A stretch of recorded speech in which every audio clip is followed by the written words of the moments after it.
बघा किती छान झालेत ना समोसे। तुम्हाला पण बघायची रेसिपी? चला तर मग सांगते। त्याच्या अगोदर सांगते तुम्हाला की मार्केटमधून मी सीड्स आणले होते, त्याच्यापासून बनवलेले आहेत हे समोसे। चला तर मग रेसिपीला सुरुवात करू आपण। स्वागत आहे तुमचं माझ्या यूट्यूब चॅनलमध्ये। इथं मी सीड्स आणलेले आहेत बघा, अशा प्रकारे तुम्हाला कुठंही अवेलेबल असतात मार्केटमध्ये आणि ऑनलाईन पण भेटतात। इथं मी साहित्य घेतलेलं आहे। हे मसाला घेतला मी, धने जिरे पूड असं करून टाकलेलं आहे, कांदा मिरची आलं लसूण पेस्ट। तर इथं जिरे मोहरी असं टाकून घ्यायचं छान कडकडीत। थोडीशी मिरची टाकलेली आहे बारीक कट करून, छान हलवून घ्यायचं। आलं लसूण पेस्ट टाकली थोडीशी, कढीपत्ता, कांदा टाकला। कांदा छान लाल होईपर्यंत परतून घ्यायचा आणि हा मसाला टाकला। मी भाजून घरीच बनवलेला होता हा मसाला। मार्केटमध्ये जे समोसे बनवतात ना त्यात हाच मसाला असतो। त्यानंतर मस्त लाल तिखट टाकली, थोडंसं हळद टाकलं, वाटाणा टाकला आणि छान मिक्स करून घेतलं।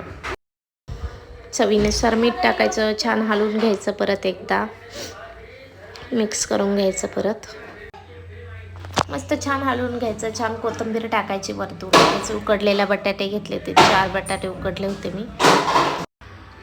मस्त छानपैकी बटाटा मिक्स करून घ्यायचा आणि आपली भाजी तर थोड्या वेळात रेडीच होत आहे।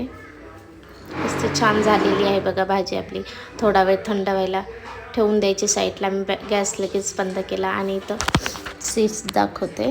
ह्या अशा प्रकारे सीड्स असतात। हे मैद्याचं सिरप बनवलेले, ते चिटकवण्यासाठी थोडंसं लावायचं आणि अशा प्रकारे करायचं आणि त्याच्यात समोशाची जी भाजी बनवलेली ती भरून घ्यायची त्यात।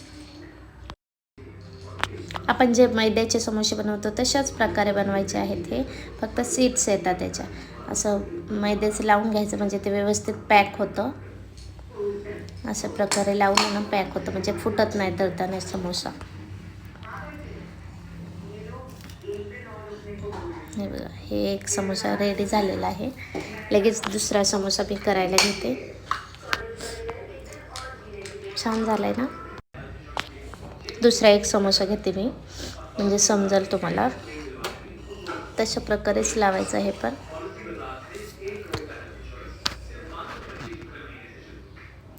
थोडी थोडी भाजी पण टाकायची। मिनी समोसा बनतो हा, मोठा पण नाही बनत, पण छोटासा असा साईज बनते, त्यामुळे थोडीशीच भाजी टाकायची त्यात। अशा प्रकारे व्यवस्थित बंद करायचा आणि सर्व समोसे मी बनवून घेते आता। इथं माझे सर्व समोसे बनवून झालेले आहेत। तर तेल पण तापलेलं आहे साईडला। एकदम स्लो गॅसवर तळून घ्यायचे आपल्याला सर्व समोसे। बघा, जास्त कडकडीत तेल नाही पाहिजे, नाहीतर काय होतं जास्त लाल होतात आणि मग ती कच्चे राहतात समोसे। ते छानपैकी लालसर होईपर्यंत कमी गॅसवर तळून घ्यायचे। आणि जे कोणी माझ्या चॅनलवर नवीन असेल प्लीज सबस्क्राईब करा आणि माझा व्हिडिओ कसा वाटला नक्की कमेंट करून सांगा, लाईक करा। हे बघा, पूर्ण समोसे तळून घेतलेले आहेत। बघा किती छान झालेत, एकदम असे कुरकुरीत झाले होते समोसे। तर पूर्ण समोसे मी तळून घेतले।